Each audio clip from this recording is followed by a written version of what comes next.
네, 국회 라이브 원 제22대 국회를 앞두고 화제 당선인을 만나보는 순서입니다. 여당의 험지로 꼽히는 지역에서 유일하게 당선된 화제 당선인이죠. 국민의힘 김재섭 서울 도봉갑 당선인과 함께합니다. 안녕하십니까? 네, 안녕하세요. 네, 방송에 나가셔서 도나스라고 많이 스스로 별명을 붙였더라고요. 도봉갑 하는 스타. 맞습니다. 그 별명이시고 그동안 일주일 되지 않았습니까? 예. 당선된 지. 예, 뭐 인터뷰 많이 하셨죠? 예, 뭐 거의 선거 때랑 뭐 거의 비슷할 정도로 잠도 많이. 못 자고 아유, 체력적으로도 많은 힘이 드는 스케줄을 소화하고 있습니다. 당연히 그 기대를 해주신 덕분이라고 생각하고요. 예. 이제 조금 인터뷰는 앞으로는 좀 줄이고 지역에 좀 있을 생각입니다. 예, 그래서 뭐 좀 색다른 질문을 드릴 게 없나 하고 고민했더니 누가 다이어트 어떻게 하시냐고 좀 여쭤보라고 하는데 다이어트를 말씀드리기에는 예. 제가 선거운동 기간 중에는 예. 선거운동 말고는 다른 운동을 못해서 예. 조금 이제 군살들이 붙어가지고 예. 얼굴 살은 좀 빠졌는데 그래서 좀 민망스럽긴 하지만 결국 이제 건강한 음식을 잘 드시는 것이 가장 좋은 방법이라고 생각합니다. 너무 예. 당연한 얘기를 했는지 모르겠습니다. 예. 앞서도 잠깐 언급했습니다마는 국민의힘이 서울의 48개 의석 가운데 이번에 11개를 차지하지 않았습니까? 네. 강남하고 이제 한강벨트의 마포, 갑, 동작을을 이제 제외하고 강북에서 유일하게 도봉갑에서 당선되지 않았습니까? 예. 그리고 상대가 이제 안기령 후보, 네. 87년, 89년생, 30대 대결이어서 네. 많은 주목을 받았는데 우선 당선 소감부터 한 말씀 해주시겠습니까? 너무 감사하죠. 예. 너무 도봉구 주민들께 감사하다라는 말씀 드리고 싶고 예, 존경스럽다, 경외심이 든다 이런 표현이 적합할 것 같습니다. 모두가 국민의힘의 거의 모든 국민의힘 후보들이 패배하는 가운데서 험지 중에 험지라고 불리는 도봉갑에서 김재섭이라는 당선자를 만들어 주신 거는 거기에 대한 분명한 국민들의 메시지가 있다고 생각하거든요. 예, 정부 여당 소속이라고 하더라도 때로는 정부 여당의 쓴소리를 할 수 있는 그런 것, 그리고 정말로 도봉구를 위해서 일할 사람이 누군가를 아주 현명한 눈으로 판단해 주신 거라고 생각해서 일단은 감사한 마음이 가장 크지만 예, 동시에 또 걱정도 많이 듭니다. 예, 그러니까 국민의힘이 연이은 총선 참패를 겪었기 때문에 앞으로 우리 국민의힘이 나가야 될 방향은 무엇이어야 되는가, 보수 정당이 다시 한번 국민의 사랑을 받게 하려면 어떤 것들이 이루어져야 되는가라는 예. 고민을 많이 하고 있습니다. 예. 처음에 출구조사 나왔을 때 7%포인트 차로 예, 지는 걸로 예측되지 않았습니까? 그렇습니다. 결국 이제 뚜껑을 열어 보니까 최종적으로 1.16%포인트 1098표 네. 차로 승리를 했습니다. 승리했던 가장 큰 원인은 한 가지만 꼽는다면 어떤 건가요? 진정성을 알아주신 것 같습니다. 네. 정말로 이 친구가 도봉구 발전을 위해서 열심히 일할 친구다라는 진정성, 이 친구가 국회에 갔을 때 대한민국을 위해 일할 친구다라는 생각을 해주신 것 같고 예. 그 모든 진정성들이 주민들께 잘 전달된 게 아닌가 이렇게 생각이 됩니다. 예. 어제 당선인 모임이 있었지 않습니까? 네. 거기에서 여러 가지 이제 선거 참패에 따른 당 수습 방안 이런 것들도 논의가 됐고 가장 주목을 끌은 부분은 차기 지도부가 어떻게 이제 구성이 네. 될 것인가인 것 같아요. 그래서 현재까지 나온 그 내용을 보면 당장은 이제 비대위 체제로 가고 네, 그것도 이제 실무형, 관리형으로 하고 원래 이제 8월에 예정돼 있던 전당대회를 조금 앞당기는 그런 수순으로 가는 걸로 이렇게 알려져 있는데 어떻게 되는 겁니까? 뭐 말씀하신 대로 될 가능성이 높습니다. 예. 이제 비대위로 가는 것은 기정사실이 된 것 같고요. 예. 다만 그 기간을 얼만큼 할 것이냐에 대해서는 너무 서두르지 않았으면 좋겠다. 그러니까 전당대회를 치러야 되는 건 너무 당연한 얘기지만 그것이 조기전대라는 이름으로 너무 빨리 치러지지는 않으면 좋겠다라는 게 제 생각입니다. 예. 왜냐하면 아직 총선 참패 이후에 저희가 충분한 패배 요인들을 분석할 만한 시간이 없었거든요. 네. 그래서 왜 우리가 총선에서 졌는지, 그리고 앞으로는 우리가 어떻게 나아야 되는지, 그리고 우리가 좋은 방향으로 나아가기 위해서는 어떤 전당대회가 이루어져야 되는지에 대한 치열한 고민이 아직까지는 부족한 상황입니다. 예. 그래서 저는 앞으로 있을 전당대회, 그 전당대회 자체보다는 우리 국민의힘이 나아갈 방향, 그리고 예. 우리의 반성 지점을 처절하게 성찰하는 것이 먼저 선행돼야 된다고 생각합니다. 예. 먼저 좀 총선 패배 원인 같은 것도 진단하고 성찰하는 시간이 필요하다. 너무 서두르지 않았으면 좋겠다. 네, 그렇습니다. 전당대회는요. 네. 말씀을 해주셨는데 조금 성급한 질문이 될 수도 있는데 이제 차기 지도부의 과제라고 하면 당을 쇄신하고 네. 또 참패에 따른 후폭풍이 상당히 거센데 이 부분을 잘 이제 수습하고 이런 부분들일 것 같은데 어떻습니까? 뭐 다른 인터뷰에서 보니까 지금 주변에서 당 대표 거론하는 분들이 많이 계시더라고요. 예, 그래서 예. 거기에 대해서 뭐 고민 중이지만 아직 배울 게 많다 이렇게 겸손한 말씀을 하셨던데 지도부에 뭐 당 대표 도전할 생각은 있으신지 또는 당이 또 어떻게 변화해야 된다고 보시는지 말씀해 예, 주시겠습니까? 물론 뭐 정치는 생물이다라는 말이 있을 만큼 예, 정치의 상황은 시시각각으로 변하는 것은 사실이고 예, 그리고 국민들께서 제게 걸어주시는 기대가 얼만큼 큰지도 제가 잘 이해하고 있습니다. 그러나 지금은 정말로 어려운 상황 속에 지금 국민의힘이 놓여져 있고 예, 능숙하게 지금의 위기를 돌파해 나갈 능력과 경험이 있어야 된다고 생각하거든요. 예, 그래서 저는 뭐 초선 의원으로서 이제 막 당선이 된 입장으로서 어떤 의지라든지 아니면은 그냥 의욕만 가지고 이 모든 문제들이 해결된 것은 아니라고 생각합니다. 예, 게다가 21대 국회에 참패하고 나서 김종인 비대위를 통해서 저희가 재집권의 발판을 마련했던 것과는 조금 다른 것이 저희는 이제 정부 여당으로서 대통령실이라고 하는 변수 하나가 더 추가된 것이거든요. 예. 무조건적인 쇄신만 할 수 있는 상황도 아닙니다. 정부와 어느 정도 발을 맞춰야 되고 여당이죠. 여당으로서 예, 예. 3년 남은 임기를 얼만큼 잘 서포트하고 때로는 견제할지에 대한 다양한 이 다층 굉장히 복합적인 방정식을 우리가 풀어내야 되는 그런 상황이기 때문에 예. 저는 어떤 초선의 패기보다는 중진들의 경험이 더 필요한 때가 아닌가라고 생각이 좀 됩니다. 네, 초선의 패기보다 중진의 경험이 더 네. 필요한 때다 이렇게 말씀해 주셨는데, 자 그러면 이 부분은 어떻게 보십니까? 지금 한동훈 위원장이 이제 총선 참패에 대한 책임을 지고 물러났는데 어떤 조기 등판 가능성에 대해서는 어떻게 평가하시는지요? 조기 등판을 할 거면 예, 차라리 비대위원장을 물러서지 않는 편이 더 좋았겠죠. 그러나 선거 참패에 책임을 지고 예, 일단 일선에서 물러난 것 자체가 다음 차기 당대표로서 등장하겠다라고 하는 것과는 맞지 않는 내용이겠죠. 예, 예. 저는 그래서 한동훈 위원장이 사실은 당내 기반이 없었던 상황입니다. 비대위원장으로서 급하게 모셔와서 비대위원장으로서 총선을 겨우겨우 이끌어낸 상황이기 때문에 예. 충분한 자기 다지기 시간이 필요할 거라고 봅니다. 그래서 바로 차기 당권을 도전할 것 같지는 않고 한 1년 이상의 시간을 통해서 충분히 다진 이후에 등장하시지 않을까 이렇게 생각이 됩니다. 예, 당장 다시 등판하는 일은 본인도 원하지 않을 것이다. 저는 그렇게 생각합니다. 주변에서 떠밀려서 또 나올 수도 있는 상황이 벌어질 수도 있는 거 아닐까요? 아직- 그렇게 했을 거라면 뭐 비대위원장에서 굳이 사퇴할 필요성이 없었다고 생각합니다. 예, 그거는 이제 어떻게 진행되는지 한번 보시죠. 윤석열 대통령이 어제 총선 패배 엿새 만에 국무회의 모두 발언을 통해서 더 낮고 유연한 자세로 더 많이 소통하고 민심을 경청하겠다 이렇게 밝혔지만 구체적인 어떤 쇄신 방안이라든지 또 사과 메시지도 이제 비공개 회의로 전환된 뒤에 했다고 합니다. 그래서 좀 미흡하다 이런 평가가 나오고 있습니다. 특히 야당에서는 뭐 국정기조를 뭐 바꾼다든지 야당과의 어떤 협치 이런 부분에 대한 구체적인 언급이 없었던 점에 대해서 비판을 하고 있지 않습니까? 그래서 어제 그 메시지에 대해서 어떻게 보셨습니까? 당연히 내용과 형식면에 있어서 아쉬운 점이 있습니다. 예, 제가 말씀드리는 형식은 이게 국무회의 때 나온 발언이기 때문에 기자회견이었으면 조금 더 좋지 않았을까라는 예. 생각이 좀 들어서 일단 형식면에 아쉬움이 있고요. 예, 내용면에서도 앵커께서 말씀해 주신 대로 조금 더 적극적인 쇄신의 지침, 방향성까지 같이 나왔다고 한다 그러면 국민들께서 납득을 하셨을 것 같은데 이 두 가지가 좀 부족했다라는 점을 인정해야 될 것 같고요. 예, 그럼에도 불구하고 제가 그 회견문을 쭉 읽어보았는데 정부 입장에서도 국민들께 꼭 드리고 싶었던 말씀이 있던 걸로 보였습니다. 예를 들면 저희가 이러이러한 정권 심판을 통해서 크게 참패를 했지만 저희는 이러이러한 노력을 했습니다. 요것만큼은 좀 알아주십시오. 예, 국민께서 요만큼은 좀 알아주셨으면 좋겠다라는 호소도 그 안에 들어있는 것 같더라고요. 실제로 이번 총선 때 정권 심판론이라고 하는 강한 바람이 불다 보니까 정부와 여당이 오랫동안 준비했던 좋은 정책들이 다 그 블랙홀 안으로 빠져버리는 그런 현상을 저 역시도 경험을 했거든요. 예, 그러다 보니까 정부 입장에서도 저희가 잘못한 건 알지만 저희가 요만큼은 열심히 했습니다.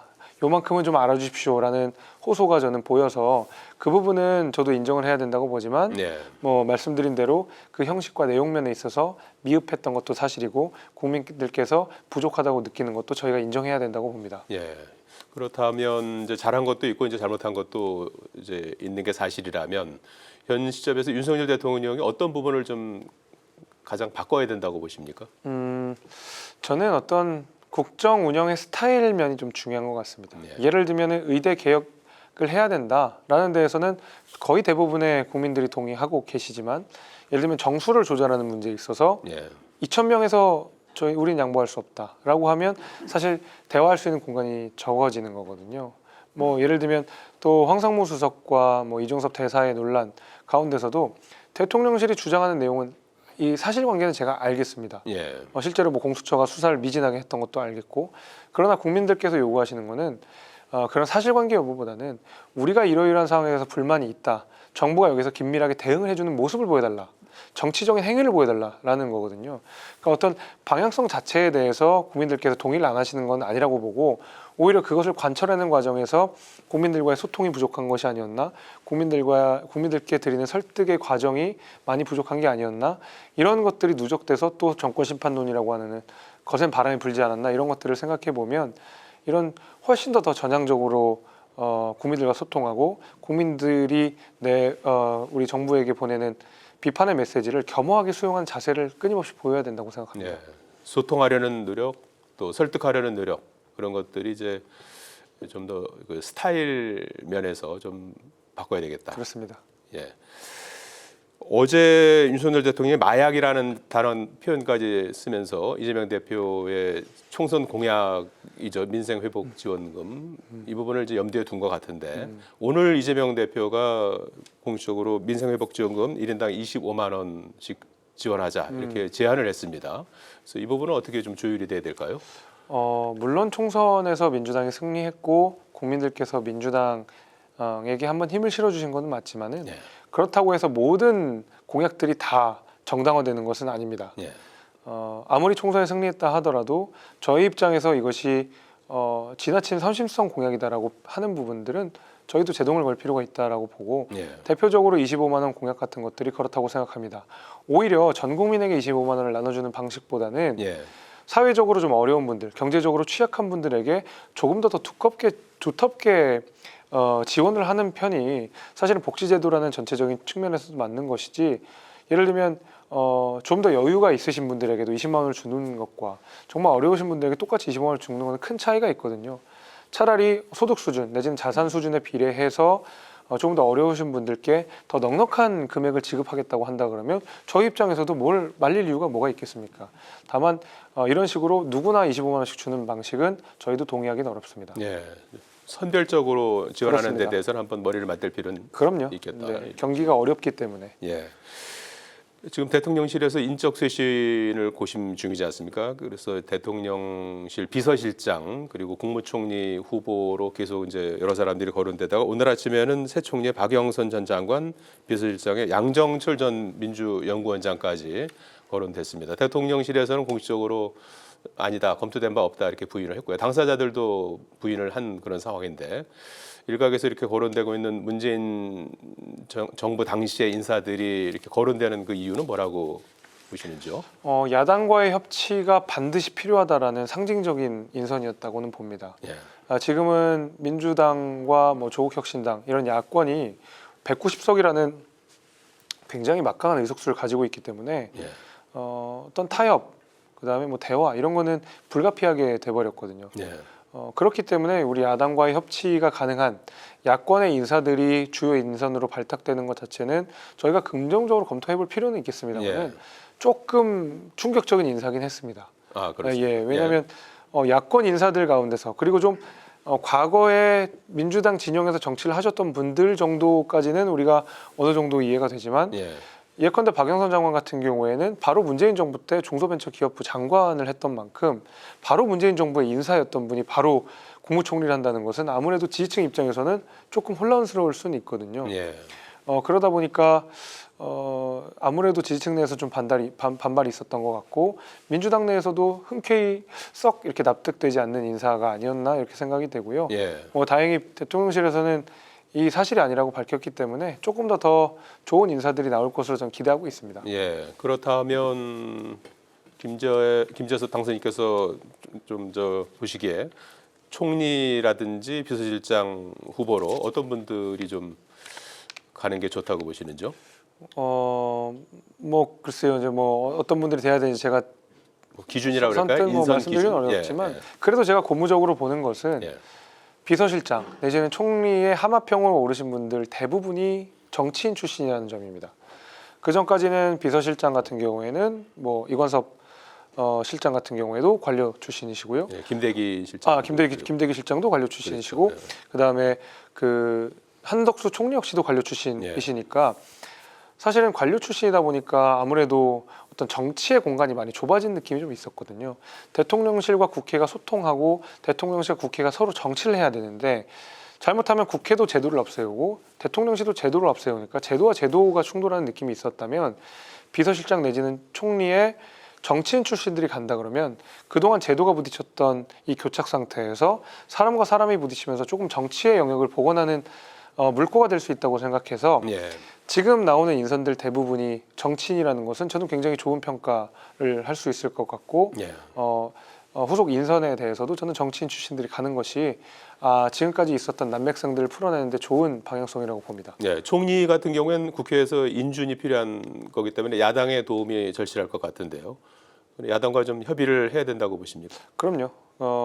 아무래도 지금은 야당의 의석수가 굉장히 많기 때문에 총리 낙마로서 세과시를 또는 힘자랑을 할 가능성이 굉장히 높습니다. 심지어 법사위원장을 통상적으로 야당에게 넘겼던 그런 관례들조차 파기한 상태에서 법사위원장을 민주당이 가져가겠다 이런 상황이기 때문에 지금 임기 초만큼 민주당은 굉장히 힘자랑을 할 가능성들이 높은 상황이어서 가장 먼저 있을 총리 청문회에서 낙마를 시킬 가능성이 높습니다. 심지어 여기는 야당이 낙마를 시켜버리면 더 이상 총리를 저희가 인선할 수 없는 상황이다 보니까 아마 여기서 뭔가 우리가 국민들께 이 힘자랑을 한번 해야 되겠다라는 모습을 보일 가능성이 높아서 야당과의 어느 정도 충분한 소통이 있어야 되는 것은 불가피한 일이라고 봅니다. 예, 민주당도 체제 정비에 나섰습니다. 그래서 당 대표를 뽑기 위한 전당대회가 8월에 예정이 돼 있는데 이재명 대표의 연임설이 솔솔 나오고 있는 상황입니다. 그래서 그 동안의 사법 리스크라든지 당내 갈등 딛고 여기까지 왔는데 이제 추가로 이제 시즌 2가 되는 것이 아니냐 하는 그런 뭐 방탄 시즌 2가 되는 것이 아니냐 이런 이제 우려도 나오고 하는데 만약에 연임을 할 경우에 이재명 대표의 앞으로 했던 정치 미래와 관련해서 득과 실이 있다면 어떻게 보시는지요? 저는 민주당이 더 나빠지는데 크게 일조할 것 같습니다. 예, 연임할 경우에 그렇죠. 이재명 대표 민주당 체제가 좋아서 국민들이 힘을 실어주실 건 아니라고 봅니다. 정부 여당이 못마땅하니까 그래도 제대로 된 견제 한번 해봐라 하고 마지못해 저는 이 민주당에 힘을 실어주셨을 거라고 생각하거든요. 그 마지못하는 감정에서 가장 큰 것은 저는 이재명 대표라고 생각합니다. 이재명 대표가 선거를 치르는 과정 속에서도 재판에 다니거나 아니면 뭐 구설에 또 다시 오르거나 과거에 한 발언들이 다시 소환되거나 이런 일들이 굉장히 빈번했거든요. 민주당을 지지하시는 분들조차 이재명 대표를 봤을 때 불안한 감정들을 계속 느끼고 저는 있다고 생각합니다. 그런데 그 불안감이 이재명 대표가 연임함으로써 더 이어진다고 한다 그러면 민주당이 끊임없이 나빠지고 과거에 노무현, 김대중 대통령이 있었던 때의 민주당과 많이 다르다. 여기는 더 이상 지지할 수 없다라고 하는 분들이 저는 더 늘어날 거라고 봅니다. 예, 이재명 대표의 선택이 어떨지 한번 보겠습니다. 자, 22대 국회의원 당선인 신분이신데요. 이제 국회에 들어가시게 되면 어떤 정치를 하고 싶으신지요? 저는 좀 21대 국회에서 사라졌던 대화와 타협의 정치를 좀 해보고 싶습니다. 이제는 어디 하나가 정치적 우위를 점해서 싸울 수 있는 상황이 아닙니다. 정부는 저희 국민의힘이지만 또 야당, 국회는 또 야당이기 때문에 어디가 양보하고 어디가 대화를 하고 이렇게 해야 지금 이 모든 민생 문제들이 해결될 수 있거든요. 민생이 굉장히 시급한 상황입니다. 민생 문제를 빨리 풀어야 되는 상황입니다. 이럴 때일수록 여야가 머리를 맞대고 대화하고 타협하고 정치를 하는 그런 22대 국회 모습으로 되도록 저도 노력할 생각입니다. 대화와 협치의 정치를 복원하는데 힘을 보태겠다.